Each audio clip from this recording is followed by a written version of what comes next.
کان کھول کر کے سنیے اور سمجھنے کی کوشش کیجیے۔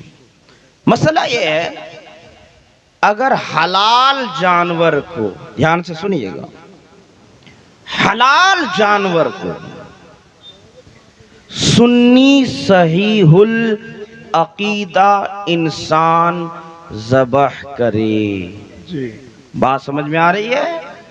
جانور بھی حلال ہے اور ذبح کرنے والا انسان بھی سنی صحیح العقیدہ ہے۔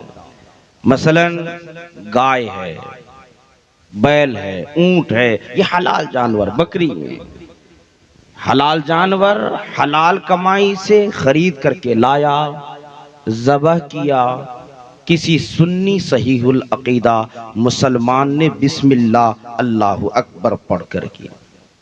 مجھے بتائیں وہ جانور حلال ہے کہ نہیں؟ اس کا گوشت کھا سکتے ہیں کہ نہیں؟ بولیے جی کھا سکتے ہیں نا؟ اتنی بات تو سب سمجھتے ہیں، مگر آگے اب سنیے، ذبح کرنے والا سنی صحیح العقیدہ مسلمان، اور جس جانور کو ذبح کیا گیا وہ جانور بھی حلال، حلال جانور کو سنی صحیح العقیدہ مسلمان نے ذبح کیا،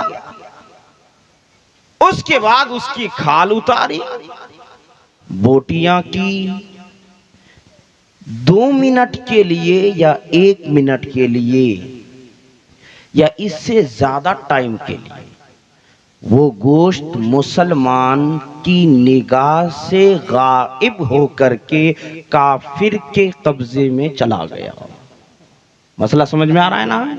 ذبح کرنے والا بھی سنی ہے، جانور بھی حلال ہے، گوشت تو اس کا حلال تھا، لیکن تھوڑی دیر کے لیے مثلا وہ مسلمان وہاں سے غائب ہوا، گوشت چلا گیا کافر کے قبضے میں، ان کے پاس، چاہے 2 منٹ کے لیے صحیح، 1 منٹ کے لیے صحیح۔ اب فتویٰ بدل جائے گا، اب حکم یہ ہے وہ گوشت کھانا حلال نہیں ہے، حرام ہے، حرام ہے، حرام۔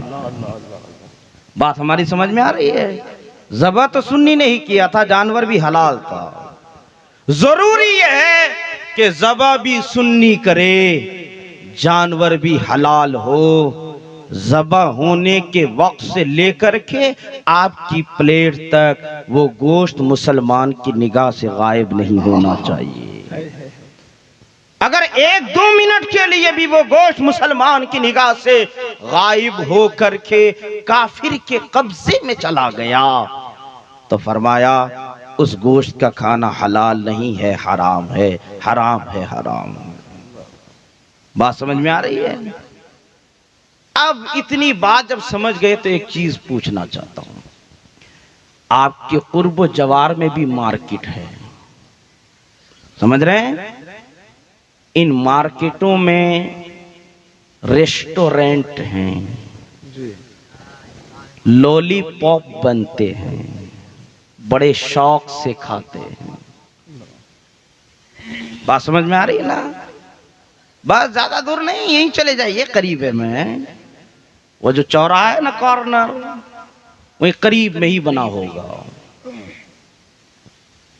بڑے شوق سے کھاتے ہیں، خرید کر کے، پیسہ دے کر کے۔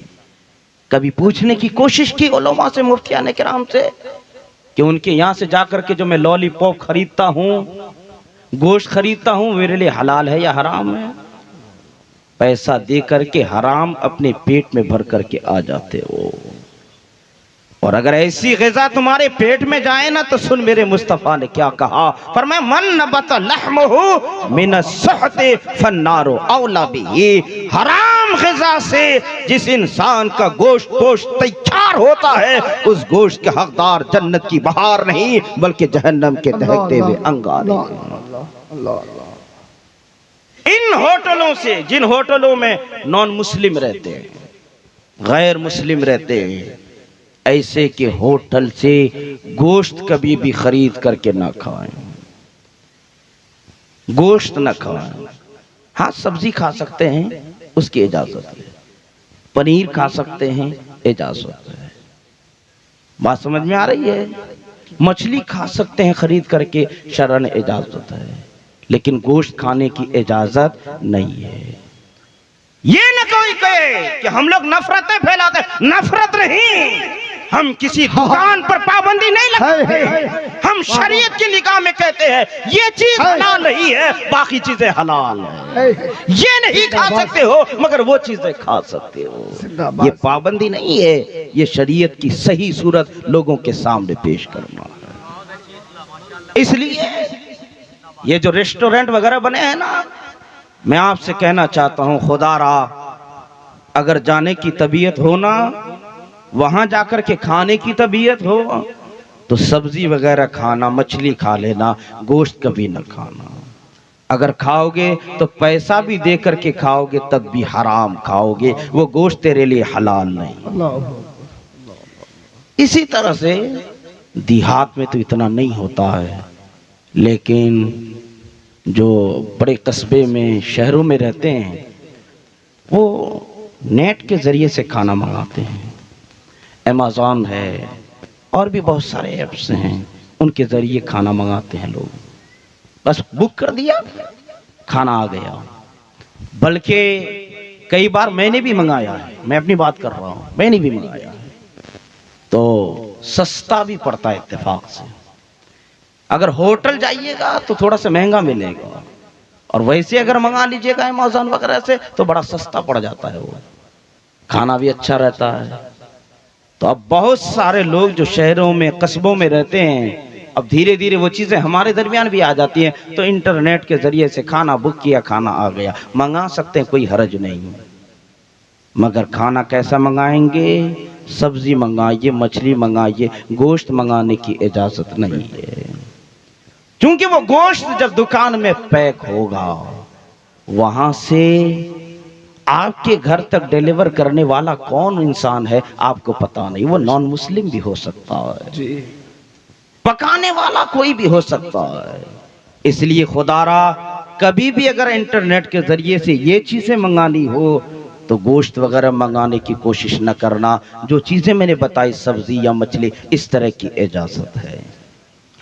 شادی کے موقع پر یہ دیکھیے جلسہ ہے نا، یہ بیچ میں ایک پردہ لگا ہے، یہ پردہ بھی بے پردہ ہے، سمجھ رہے ہیں؟ یہ نام کا پردہ ہے، یہ ایک طرح سے آنکھوں میں دھول جھونکنا ہے، یہ تو بیوقوف بنانا ہے کہ نہیں بھائی ہم نے پردہ لگا دیا ہے، یہ بھی کوئی پردہ ہے؟ مکمل بے پردگی ہو رہی ہے۔ پردہ ہے تو پھر پردے کا اہتمام کیجئے، بھرپور پردہ ہونا چاہیے، اس میں 2 کپڑے اور کم از کم لگنا چاہیے تھا، تب جا کر کے پردے کا اہتمام ہوتا۔ جلسے میں اس کی رعایت نہیں ہوتی، اور صرف یہ جلسہ میں اس کی بات نہیں کر رہا ہوں، ہمارے علاقے میں جتنے جلسے ہوتے سب کا یہ حال ہے۔ تو جلسوں میں جب ان چیزوں کی رعایت نہیں ہوگی تو پھر کیسے ہوگا؟ ہمارے یہاں شادیوں کی بات میں کہنا چاہ رہا تھا، شادیوں میں بڑا پنڈال لگتا ہے اور اس کو 2 پارٹیشن کر دیتے ہیں، ایک میں مرد کو کھلایا جاتا ہے، ایک میں خواتین کو، اور بہت جگہ تو ایسا دیکھا اختلاط ہوتا ہے، مرد اور خاتون سب مل جل کر کے کھاتے ہیں، اور کہیں کہیں اگر الگ کر دیا تو بیچ میں پردے کا اہتمام نہیں ہوتا۔ حدیث سنو، میرے نبی فرماتے ہیں لعن اللہ الناظر والمنظور الیہ، اجنبی مرد اگر اجنبیہ کو دیکھے اور اجنبیہ خاتون اگر اجنبی مرد کو دیکھے، دونوں پر اللہ کی لعنتیں برستی ہیں۔ گوشت بھات کھانے کے لیے گئے تھے یا عذاب خداوندی بٹورنے کے لیے گئے تھے؟ اس لیے میرے رفیق، آپ شادی کی محفلوں میں اور جلسے کی محفلوں میں، کسی بھی پروگرام میں اگر خواتین شامل ہوتی ہیں تو پردے کا اہتمام کریں۔ ڈالی کے موقع پر ہمارے یہاں تو ڈالی کی بھی رسم ہوتی ہے، ڈالی کی رسم میں موقع پر رونمائی ہوتی ہے، رونمائی، کھا پی لیا اینٹ کر کے قاعدے سے، اور اس کے بعد پھر دلہن سجائی جاتی ہے۔ ابھی تو دلہن بھی نہیں ہوتی ہے، وہ صرف ایک سگائی ہوئی ہے، اسے پہلے آراستہ کی جاتی ہے، سجائی جاتی ہے، اور پھر سجا دھجا کر کے اس کو صحن میں لا کر کے بیٹھاتے ہیں۔ آنکھوں کے عیار مکار نوجوان بوڑھے صاحب وہاں صحن میں بیٹھتے ہیں، پھر اس کے بعد ان کے چہرے سے کپڑا ہٹایا جاتا ہے، سب دیکھتے ہیں، ٹھٹھا اڑاتے ہیں، مذاق اڑاتے ہیں، وہاں ادھر ادھر کے جملے کستے ہیں۔ خدارا وہاں تو شادی کا آغاز ہے نا، نکاح کی ابتدا ہے، اور وہیں پر حرام کام ہو رہا ہے۔ ابھی نہیں سنا آپ نے حدیث؟ میرے نبی فرماتے ہیں دیکھنے والے دکھانے والے دونوں پر اللہ کا غضب نازل ہوتا ہے، دونوں پر اللہ کی لعنتیں برستی ہیں۔ آپ بلکہ میں نے تو دیکھا خود کہ جب یہ رسم ادا ہوتی ہے نا رونمائی کی، تب اس خاتون اس لڑکی کے باپ سے پوچھئے، وہ باپ اس وقت آنگن میں نہیں رہتا، وہ کھلیان میں چلا جاتا ہے، اس وقت وہ موجود نہیں رہتا۔ ان کی ضمیر سے پوچھئے، انہیں بھی برا لگتا ہے، انہیں بھی خراب لگتا ہے۔ ارے جس کو نکاح کرنا تھا وہ تو آ کر کے دیکھ گیا، اسے تو وہ خاتون پسند ہے، شریعت نے تو صرف اس کی اجازت دی نا، دنیا بھر کے لوگوں کو تو دیکھنے کی اجازت نہیں دی نا ہے۔ تو جب اس سے پسند ہے تو تمہیں دیکھنے کی کیا ضرورت ہے؟ اس لیے خدا را ان مراسم قبیحہ کو، ان بری رسموں کو اپنے درمیان سے اکھاڑ پھینکو، سنت کی بہار لاؤ، تب یہاں بھی کامیاب رہو گے، آخرت میں بھی کامیاب رہو گے۔ سبحان اللہ، سبحان اللہ۔